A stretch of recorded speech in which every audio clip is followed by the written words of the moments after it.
আচ্ছা, এই কুরবানি ঈদে যারা গরু মাংস খেতে খেতে হাঁপিয়ে গেছেন তাদের মুখের টেস্ট একটু চেঞ্জ করার জন্য আজকে অন্যরকম একটা রেসিপি শেয়ার করব, যেটা খেতে ভীষণ মজার হয়ে থাকে। অনেকে এই রেসিপিটা তৈরি করে খেয়েছেন, আবার অনেকের অজানা এখনো এই রেসিপিটা। আজকে পাটশাক দিয়ে মুসুর ডাল ভুনা তৈরি করে দেখাবো, যেটা অসম্ভব মজার হয় খেতে। পাটশাক দিয়ে মুসুর ডালের ভুনা তৈরি করার জন্য আমি কিন্তু এখানে 100 গ্রাম পরিমাণে মুসুর ডাল নিয়ে এসেছি। এখন পানি দিয়ে এগুলোকে ভালোভাবে দিয়ে পরিষ্কার করে নেব, এরপর কিছুক্ষণের জন্য ভিজিয়ে রেখে দেব। আর নিয়ে এসেছি 1 মুঠ পরিমাণে পাটশাক, এগুলোকে বেছে ভালোভাবে ধুয়ে পরিষ্কার করে নিয়ে এসেছি। এখন একটি চুলায় প্যান বসিয়ে এতে আমি দিয়ে দিব তেল, আর তেল গরম হয়ে গেলে এখানে 2টি মিডিয়াম সাইজের পেঁয়াজ কুচি দিয়ে দিব, এরপর দিয়ে দিব কাঁচামরিচ কুচি। এখন এগুলোকে নেড়ে চেড়ে ব্রাউন কালার করে ভেজে নেব। যখন পেঁয়াজগুলো ব্রাউন কালার করে ভেজে নেওয়া হয়ে যাবে, ঠিক ওই পর্যায়ে এখানে আদা রসুন বাটা দিয়ে দিব 1 টেবিল চামচ পরিমাণ। এরপর এগুলোকে নেড়ে চেড়ে ভালো করে কিছুক্ষণ ভেজে নেব, যাতে করে আদা রসুনের কাঁচা গন্ধটা দূর হয়ে যায়। এগুলো ভালোভাবে ভেজে নেওয়া হয়ে গেলে এখানে আমি দিয়ে দেবো হলুদ গুঁড়ো 1 টিস্পুন, শুকনো লঙ্কার গুঁড়ো দিয়ে দেবো 1 টিস্পুন, গরম মশলার গুঁড়ো দিয়ে দেবো 1 টিস্পুন, আর দিয়ে দেবো স্বাদ মতো লবণ। এখন এগুলোকে ভালোভাবে নেড়ে চেড়ে মিশিয়ে নেব আর কিছুক্ষণ ধরে ভেজে নেব। ভালোভাবে নেড়ে চেড়ে মিশিয়ে নেওয়া হয়ে গেলে, অর্থাৎ ভেজে নেওয়া হয়ে গেলে, এখানে আমি ধুয়ে পরিষ্কার করে রাখা মুসুর ডালগুলোকে দিয়ে দেব। মুসুর ডালগুলোকে দিয়ে দেওয়ার পর এগুলো কিছুক্ষণ ভেজে নেব।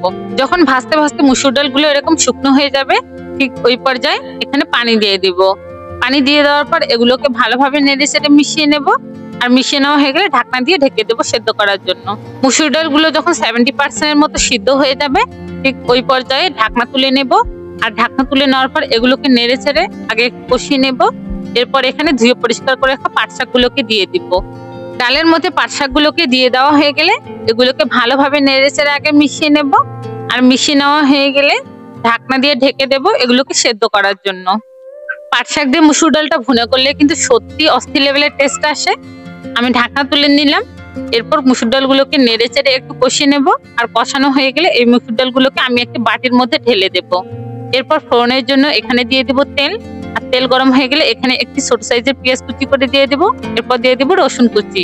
2টি শুকনো লঙ্কা আমি গোটা দিয়ে দিলাম।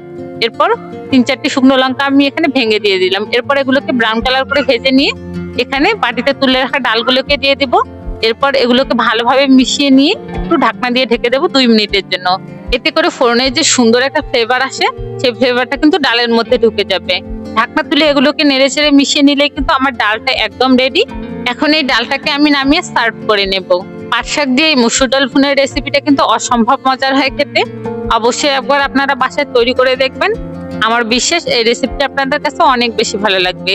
যদি এই রেসিপিটা আপনাদের কাছে ভালো লাগে, অবশ্যই আপনার ফ্রেন্ডস এন্ড ফ্যামিলির সাথে রেসিপিটাকে শেয়ার করবেন। পুরো ভিডিওটি দেখে নেওয়ার অনুরোধ রইল। আর যারা ইউটিউব থেকে আমার ভিডিওটি দেখছেন, অবশ্যই চ্যানেলটিকে সাবস্ক্রাইব করে রাখবেন। যারা ফেসবুক পেজ থেকে আমার ভিডিওটি দেখছেন, অবশ্যই পেজটিকে ফলো করে আমার পাশেই থাকবেন। আল্লাহ হাফেজ।